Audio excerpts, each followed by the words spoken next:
नमस्कार, India voice देख रहे हैं आप और मैं हूं आपके साथ शिवम दुबे। इंडिया वॉइस के खास कार्यक्रम हरियाणा पंजाब में आप सबका स्वागत है। बुलेटिन की शुरुआत करेंगे, रुक करेंगे खबरों की ओर। हरियाणा के कुरुक्षेत्र में 2 दिवसीय जिला स्तरीय यानी डिस्ट्रिक्ट लेवल पर यूथ फेस्टिवल 2024 का समापन बड़े ही धूमधाम से हुआ और इस खास मौके पर हरियाणा के मुख्यमंत्री नायब सिंह सैनी बतौर मुख्य अतिथि कार्यक्रम में पहुंचे और इस उत्सव की शोभा बढ़ाई। मुख्यमंत्री नायब सैनी ने युवाओं के इस विशाल आयोजन में भाग लिया और उनके उत्साह और ऊर्जा को सराहा। सीएम सैनी ने कहा कि आज प्रदेश का मिजाज युवा है। युवा पीछे नहीं चलता, वो खुद लीड करता है। ये समय युवाओं के सपनों को उड़ान देने का है। अब हमें केवल समस्याओं के समाधान नहीं खोजने हैं, हमें चुनौतियों पर विजय भी पानी है।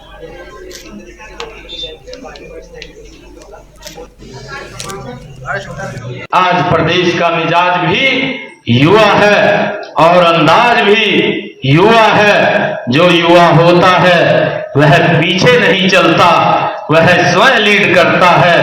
आपके लिए यह समय सपनों को विस्तार देने का समय है। अब हमें केवल समस्याओं के समाधान नहीं खोजने हैं, हमें केवल चुनौतियों पर विजय ही पानी है। भारत आज दुनिया का सबसे अधिक युवाओं वाला देश है। माननीय प्रधानमंत्री नरेंद्र मोदी जी ने इस युवा शक्ति को देश की शक्ति बनाकर भारत को विकसित बनाने का लक्ष्य रखा है। उन्होंने युवाओं को राष्ट्र का पहला स्तंभ माना है। उनका मानना है कि विकसित, भव्य और दिव्य भारत का निर्माण करने के लिए हमें 4 अमृत स्तंभों की और मजबूत करने की आवश्यकता है और हमें इन 4 अमृत स्तंभों को और मजबूत करना होगा। ये 4 अमृत स्तंभ हैं हमारी युवा शक्ति, हमारी नारी शक्ति, हमारे किसान और हमारे मध्यम व गरीब वर्ग के लोग। मुझे गर्व है कि हरियाणा के युवाओं ने अपनी प्रतिभा के बल पर देश विदेश में धाक जमाई हुई है। आप राष्ट्रीय स्तर की प्रतियोगिता परीक्षाओं में बड़ी संख्या में अपनी जगह बनाते हैं। नीट और जेईई जैसी प्रतिष्ठित परीक्षाओं में हरियाणा के युवाओं की संख्या उल्लेखनीय रहती है। सीबीएसई में 10वीं और 12वीं की परीक्षाओं में हमारे बच्चे टॉप 10 में ज्यादातर स्थान प्राप्त करते हैं। हमारे युवाओं ने खेलों में अपनी उपलब्धियों से देश विदेश में झंडे गाड़े हैं। और खुशहाल हरियाणा का एक रूप यहां देखने को मिल रहा है। इस उत्सव में भाग लेने वाले सभी नौजवान साथियों को बधाई देता हूं और आपके उज्जवल भविष्य की मंगल कामना मैं। तो रुक करेंगे अगली खबर की ओर। हरियाणा के ऊर्जा, परिवहन और श्रम मंत्री अनिल विज ने कहा कि बीजेपी पार्टी की नीतियों और हमारे कामों की वजह से हरियाणा में लगातार तीसरी बार हमारी सरकार बनी। इसे हवा के रुख के खिलाफ तैरना कहते हैं।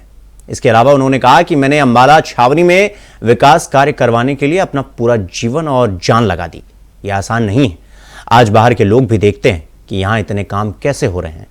कैबिनेट मंत्री अनिल विज ने आगे कहा कि उन्होंने पहले ही कह दिया था कि वो विधानसभा चुनाव विकास के मुद्दे पर लड़ेंगे और उन्होंने किसी भी भाषण और मीटिंग में कोई अन्य मुद्दा नहीं उठाया। उन्होंने कहा कि हमने अब अपना शहर देखना है और हमें इस बात का कोई फर्क नहीं पड़ता या हम इस बात का कोई फर्क नहीं रखेंगे कि कहीं से हमें वोट नहीं मिला तो वहां काम नहीं करना। उन्होंने कहा कि पीछे जो काम रोके गए वो अब शुरू हो चुके हैं।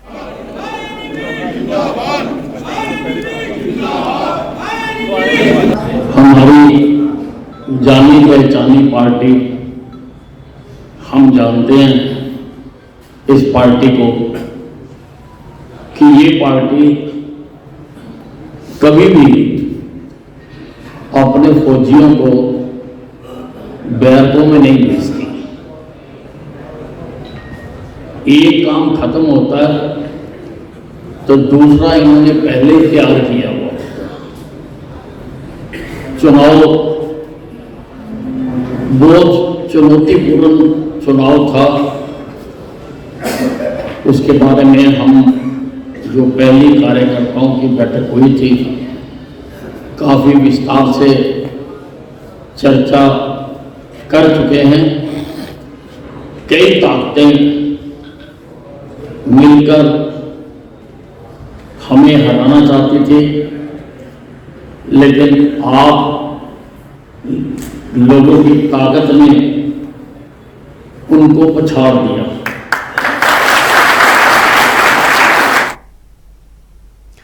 अगली खबर रेवाड़ी से है, जहां आज विधायक लक्ष्मण सिंह यादव ने पीडब्ल्यूडी रेस्ट हाउस में प्रेस कॉन्फ्रेंस करते हुए उन्होंने साफ सफाई को लेकर बात करते हुए कहा कि रेवाड़ी शहर को साफ सुथरा रखने के पूरे प्रयास किए जा रहे हैं और 23 नवंबर को शहर में सफाई को लेकर अभियान चलाया जाएगा, जो सुबह 7 बजे से लेकर 9 बजे तक चलेगा।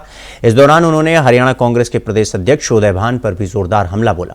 उन्होंने कहा कि ये मुंगेरी लाल के सपने देखने लग गए हैं, सपनों की बात कर रहे हैं। कांग्रेस के जब 37 विधायक चुने गए तो ईवीएम बिल्कुल ठीक और दूसरे चुने जाएं तो ईवीएम बिल्कुल खराब, ऐसे बयान देकर वो अपनी झेप मिटा रहे हैं। मीडिया से बातचीत करते हुए लक्ष्मण यादव ने कांग्रेस पर भी तंज कसा। उन्होंने कहा कि कांग्रेस का कल्चर एक बार फिर विधानसभा में दिखाई दिया है। दुर्भाग्यपूर्ण बात है कि कांग्रेस विपक्ष का नेता अभी तक नहीं चुन पाई है। उन्होंने कहा कि भूपेंद्र हुड्डा फ्रस्ट्रेशन में है, हुड्डा झूठ का पुलिंदा बना रहे हैं, सदन में एक एक सेकंड का हिसाब होता है।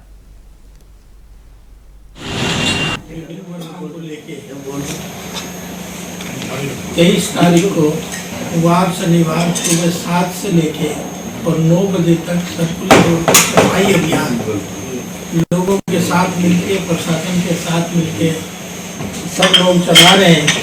इसके हमने 4 टीमें बनाई हैं, जिसमें एक टीम काम करेगी बस स्टैंड से लेके नाई वाली तक। इसमें हमारे सोशल जो लोग हैं उसमें प्रियंका है, राकेश भार्गव है, अनुज भार्गव हैं, मैं स्वयं हूँ, याद सुगंध जी हैं, त्रिलोक शर्मा जी हैं। एक रूट पे ये रहेंगे। दूसरा रूट जो है नाई वाली टू झज्जर चौक पे रहेंगे आलोक जी। 4 हमने इसकी शुरुआत की है सर्कुलर रोड के 4 ग्रुप बना के। इसमें सब रेवाड़ी वासियों से मैं निवेदन करूँगा कि इन सब ग्रुपों में आप भी सादर आमंत्रित हैं, क्योंकि रेवाड़ी सबकी है, रेवाड़ी सबकी, सब समझेंगे तब जाके सफाई इस अभियान को हम आगे बढ़ाएंगे। और हमने ये सब साथियों ने मिलके ये तय किया है कि आने वाले हर मंथ के लास्ट संडे पे हम कहीं ना कहीं किसी न किसी एरिया को लेंगे और उसमें इसी अभियान को हम जारी रखेंगे। और उसमें हम सब सारे साथी जो हैं आई लव रेवाड़ी की टी-शर्ट पहनेंगे, जिससे ये मैसेज जाए कि हम अब रेवाड़ी जाग चुकी है।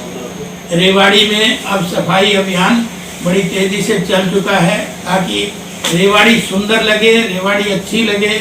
रेवाड़ी आपने देखा पिछले दिनों पोल्यूशन का कितना बुरा हाल, सांस लेना भी दूभर हो रहा था। आने वाली स्थिति में हम बच्चों को कितना ही नहला धुला लें, कितने अच्छे कपड़े पहना लें, कितने ही खुद पहन लें, लेकिन अगर सांस वायु शुद्ध नहीं है तो सब कुछ बेकार है। क्योंकि बिना भोजन के व्यक्ति रह सकता है, बिना पानी के भी व्यक्ति रह सकता है, लेकिन अगर श्वास प्योर नहीं आ रही तो 1 मिनट के लिए भी व्यक्ति नहीं रह सकता। जब इतनी इम्पोर्टेंट चीज है जीवन के लिए, तो हमें उसको उतना ही तवज्जो देनी चाहिए, उतनी ही ताकत उस पर लगानी चाहिए। सबने मिलके रेवाड़ी को साफ। तो वहीं गुरुग्राम में पहुंचे कांग्रेस के वरिष्ठ नेता कैप्टन अजय यादव ने अपनी ही पार्टी के प्रदेश प्रभारी की कार्यशैली पर बड़ा सवाल खड़ा किया है। उन्होंने दीपक बावरिया के ऊपर आरोप लगाते हुए कहा कि यदि उन्हें यह मालूम था कि किस तरह से इन सीटों पर कांग्रेस हार रही है, तो इसकी जानकारी उन्होंने कांग्रेस हाईकमान को क्यों नहीं दी, और जिस व्यक्ति ने उन्हें मैसेज किया था उसका नाम भी बताना चाहिए था। लेकिन जिस तरह की लापरवाही इतने बड़े पद पर रहते हुए दीपक बावरिया ने की है, उससे उनकी मानसिकता और मनोदशा पर भी सवाल खड़ा होता है। इस पर हाईकमान को संज्ञान लेना चाहिए कि आखिरकार रिजल्ट आने से पहले जो मैसेज प्रदेश प्रभारी दीपक बावरिया को भेजा गया था उसे उन्होंने क्यों छुपाया। यही नहीं, उन्होंने ये भी कहा कि कांग्रेस पार्टी में रहकर इस तरह की गलती सिर्फ पार्टी को नुकसान पहुंचाती है। कांग्रेस के वरिष्ठ नेता कैप्टन अजय यादव ने कहा कि दीपक बावरिया के उनके पास मैसेज आया था कि बीजेपी 48 से 50 सीट जीत रही है और कांग्रेस 35 के करीब सीट जीत रही है और 14 ऐसी सीटें हैं जहां बीजेपी कम मार्जिन पर पक्की जीत हासिल कर रही है। उन्होंने ये मैसेज हाईकमान को क्यों नहीं दिया। आज ही मैंने जो पेपर्स और प्रेस के माध्यम से उदय भान जी ने ये खुलासा किया है कि 8 तारीख को उनके पास दीपक बावरिया जी का बयान आता है कि 14 हल्के ऐसे हैं जहां पर बीजेपी जीत रही है और 48 से 49 सीट बीजेपी की आ रही है और हमारी 35 से लेकर और 38 के बीच में सीटें आ रही हैं। और मेरा ये कहना है कि दीपक बावरिया जी अगर कहते हैं कि मेरी तबीयत खराब थी और मैं जो है उसमें आईसीयू में था या मैं आइसोलेशन में था, तो ये बाहर निकल के उन्होंने उसी दिन प्रेस कॉन्फ्रेंस करनी चाहिए थी, अपने वहां बुला दी होती प्रेस कॉन्फ्रेंस और ताकि उसका संज्ञान हम उसी दिन लेते। अब जाग रहे हैं जब परिणाम आ लिए है तो ये बहुत ही दुर्भाग्यपूर्ण और इसके पर तो केंद्र अपनी हाईकमांड को संज्ञान लेना चाहिए कि उन्होंने इतनी बड़ी बात,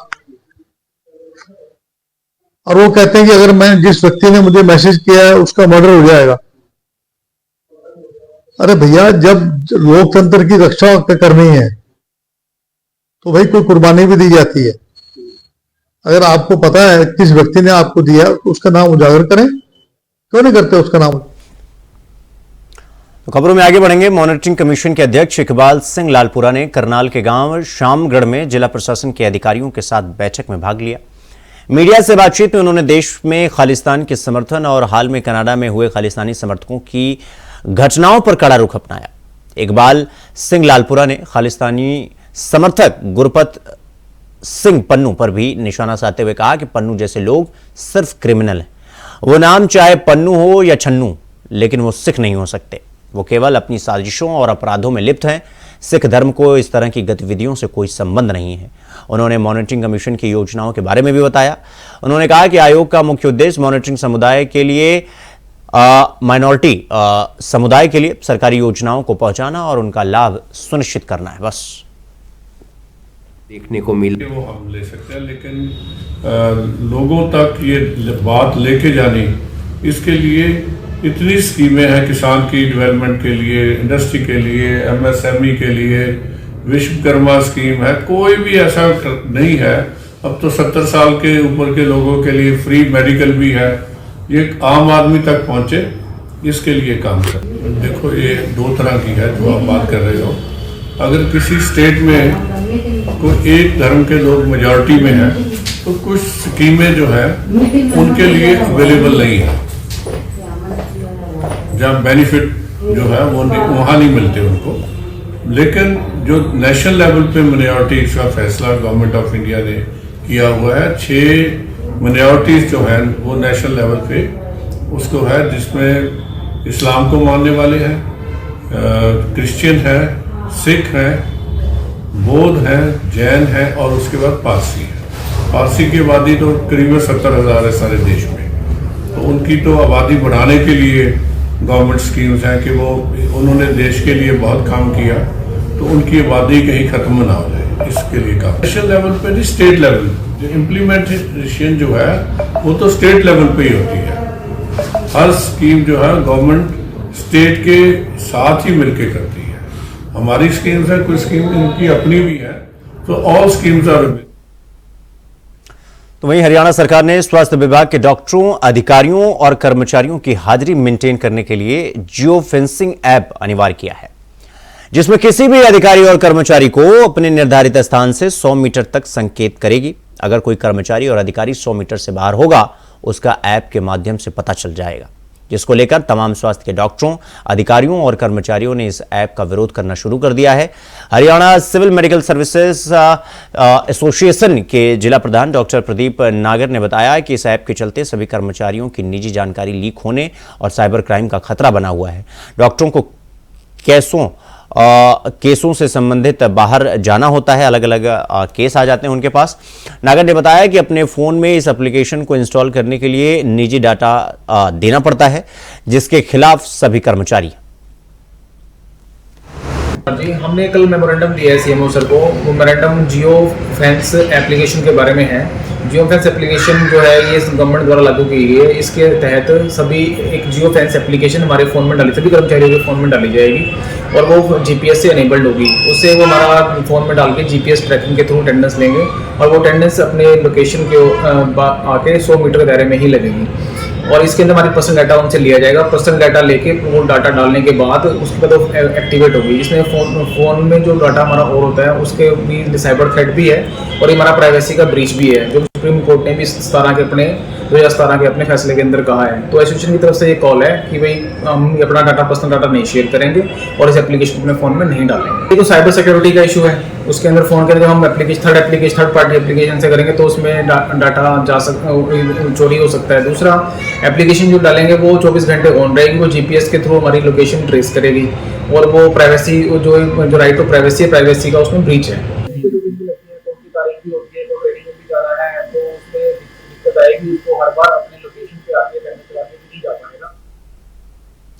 तो अगली खबर पलवल से है, जहां गांव आमरू में ग्रामीण स्तरीय खेलकूद प्रतियोगिता का आयोजन किया गया, जिसमें वॉलीबॉल और रस्साकसी जैसी प्रतियोगिताएं कराई गई।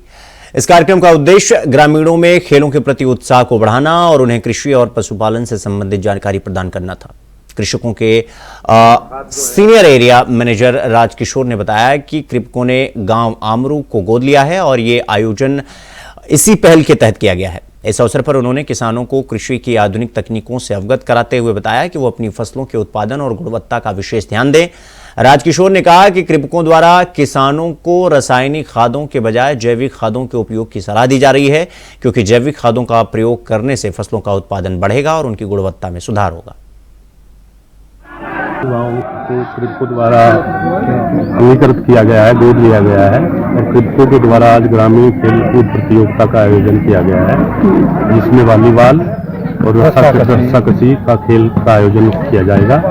और कृषकों द्वारा किसानों को जो कृषकों के उत्पाद हैं जैसे यूरिया, डीएपी और जो जैविक उत्पाद हैं जैसे कंपोस्ट, शिवारी का तरल जैव खाद, इसके बारे में जानकारी दी गई है, ताकि रासायनिक खादों का कम से कम प्रयोग करके किसान अधिक से अधिक अपनी जमीन को उपजाऊ बना सके और फसल की गुणवत्ता उसके द्वारा बढ़ सके, और ताकि हमारे देश की जनता को उच्च गुणवत्ता वाला अनाज खाने को मिले और जो बीमारियां आजकल फैल रही हैं तो उनसे अपने देश की जनता का बचाव हो सके।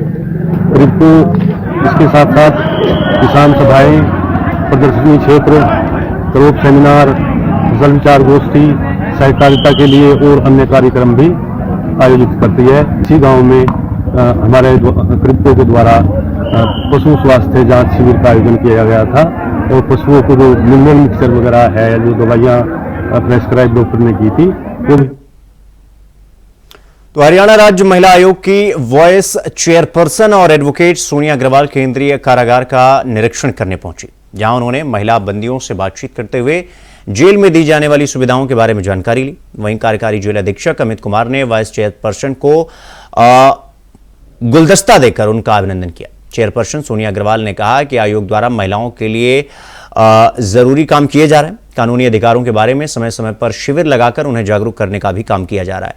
जेल अधीक्षक अमित कुमार ने बताया कि यहां पर 31 महिला बंदी हैं, यानी कैदी, जिनमें 5 महिलाओं को सजा हो चुकी है और बाकी केसों में कानूनी प्रक्रिया चल रही है, यानी कि डे टू डे हियरिंग उनकी हो रही है। जेल प्रशासन द्वारा यहां पर बंदियों के रहने के साथ साथ खाने पीने के सभी मूलभूत सुविधाएं उपलब्ध। मैं Sonia Agarwal, vice chairperson, Haryana state commission for women. आज जो है मैंने जिला कुरुक्षेत्र की जेल विजिट की, जिसमें 31 महिलाएं मुझे अंदर मिली, जिसमें से 5 जो है कन्विक्टेड हैं, बाकी सभी अंडर ट्रायल हैं। तो सभी से पूछा गया किस तरह की परिस्थितियां अंदर हैं जहां वो सर्वाइव कर रही हैं, उनको खाने की व्यवस्था है या नहीं है, उनको जो है लीगल जो है अंदर फैसिलिटी मिल रही है कि नहीं मिल रही। तो सभी से सभी तरह की पूछताछ की गई, जिसमें महिलाएं काफ़ी संतुष्ट यहाँ नजर आई और एक बड़ा हेल्दी इन्वायरमेंट में अंदर वो रह रही हैं। वहाँ सिलाई की बात करें, जो छोटे बच्चे उनके साथ थे उनकी पढ़ाई की बात करें, सभी सुविधाएं जो हैं जेल के द्वारा मुहैया कराई जा रही हैं। और मौके पे मेरे साथ जेल सुप्रिटेंडेंट अमित कुमार जी मौके पे मौजूद रहे। आयोग जो है महिला और बेटियों की सुरक्षा के लिए प्रदेश भर में लीगल अवेयरनेस कैंप लगाने की बात हो, या फिर उनके द्वारा दी गई पीड़ित महिलाओं के द्वारा दी गई कंप्लेंट्स पे काम करने की बात हो, या फिर कोई भी एक्टिविटी टाइमली जो भी होती है वो सभी आयोग के द्वारा की जाती है। पीछे हमने जो है पत्रकार वार्ता भी की, काम की बात पत्रकारों के साथ की बात करें, या फिर कल हम आयोग के द्वारा ही एक जो है कुरुक्षेत्र के ही गवर्नमेंट स्कूल में पावर वॉक कर रहे हैं, ताकि हमारी बेटियां और महिलाएं कैसे सशक्त हों, कैसे वो खुद की सेफ्टी रखें, इस चीज को टॉपिक में रखते हुए कल हम एक अच्छी पावर वॉक के आयोजन भी कुरुक्षेत्र में गवर्नमेंट स्कूल से। तो अगली खबर कुरुक्षेत्र से है, जहां नेशनल हाईवे पर आज सुबह एक सड़क हादसा हो गया, जिसमें करनाल की ओर से आ रही यात्रियों से भरी कार को पीछे से तेज रफ्तार एक कार ने जोरदार टक्कर मार दी, जिससे कि कार का संतुलन बिगड़ गया और कार डिवाइडर पर जाकर चढ़ गई। गनीमत यह रही कि किसी को गंभीर चोट नहीं आई, लेकिन इस हादसे में सवारियों से भरी कार का पिछला हिस्सा बुरी तरीके से क्षतिग्रस्त हो गया। तो वहीं जानकारी देते हुए मौके पर पहुंचे ट्रैफिक पुलिस के कर्मचारी ने बताया कि करनाल से कुरुक्षेत्र की ओर से आ रही एक कार ने दूसरी कार को टक्कर मार दी, जिसमें कई लोगों को मामूली चोटें आई।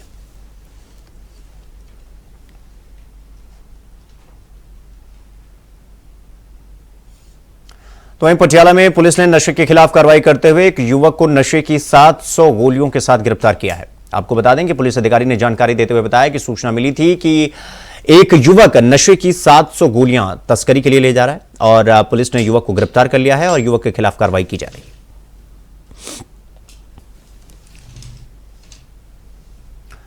तो वहीं पटियाला के सरकारी अस्पताल राजेंद्रा हॉस्पिटल की लैब में लाखों रुपए की घपलेबाजी का मामला सामने आया है। आपको बता दें कि जानकारी देते हुए राजेंद्रा अस्पताल के medical superintendent doctor Girish Sahni ने बताया कि हाई अथॉरिटी के सारे इस मामले की रिपोर्ट बनाकर उनको फाइल एक भेज दिया गया है।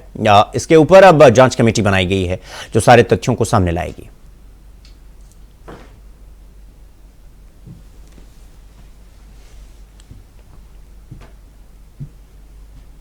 तो वहीं सोनीपत में आज जिला परिषद कार्यालय के सामने जिला पार्षदों और ब्लॉक समिति के सदस्य 72 घंटे की भूख हड़ताल पर रहे और जिला पार्षदों ने यह कहा कि पंचायती राज की सबसे बड़ी पंचायत जिला परिषद और ब्लॉक समिति को उनके अधिकार दिए जाएंगे। अधिकारों की मांग को लेकर सभी पार्षद और ब्लॉक समिति के सदस्य मुख्यमंत्री नायब सिंह सैनी से मिल चुके हैं, लेकिन अभी तक कोई मांग पूरी नहीं हुई है, जिसे लेकर आज प्रदर्शन किया जा रहा है। जिला पार्षद एकता।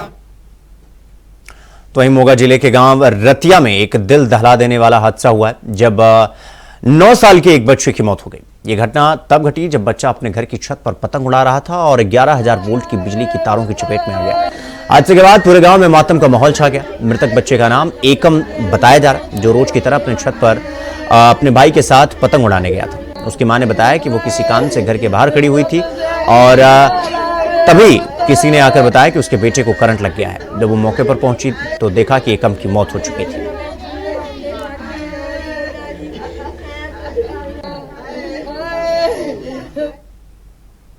तो अगली खबर गुरुग्राम से है, जहां भीमनगर एरिया में भगवान के घर में ही चोरी किए जाने का मामला सामने आया है। तो चोरों ने मंदिर की खिड़की की जाली काटकर 2 दान पेटियों को चोरी कर लिया। सूचना मिलते ही पुलिस मौके पर पहुंची और जांच शुरू कर दी।